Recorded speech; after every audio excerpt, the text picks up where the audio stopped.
Magandang gabi, Pilipinas. Bayan, muling bumuhos ang malakas na ulan kaninang hapon na may kasama pang malakas na hangin. Agad na binaha pero mabilis ding humupa ang ilang kalsada, partikular na sa Quezon City, kabilang na ang Mother Ignacia Avenue na dati nang nalubog sa tubig baha. Gayunman, patuloy ang paalala ng mga otoridad sa mga motorista na mag-ingat, lalo na sa mga kalsadang itinuturing na accident-prone tuwing malakas ang pagulan. Yan ang ulat ni Bernard Ferrer. Gutter deep na baha ang sumalubong sa mga motorista sa pagdaan sa elliptical road sa Quezon City ngayong hapon.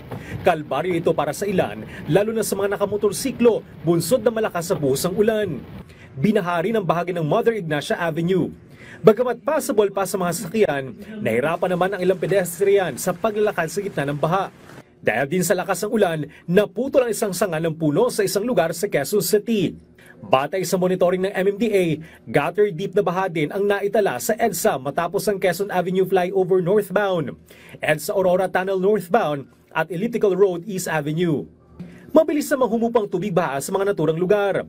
Gayunman, patuloy na pinapalalahan ng mga otoridad ang mga motorista na mag-ingat, lalo na sa mga kalsadang itunuturing na accident-prone tuwing may malakas na ulan. Samantala, pinaplansya na ni DPWH Secretary Vince Dizon ang isang plano para sa flood control project sa Metro Manila at iba pang lugar na madalas bahain, katuwang ang pribadong sektor.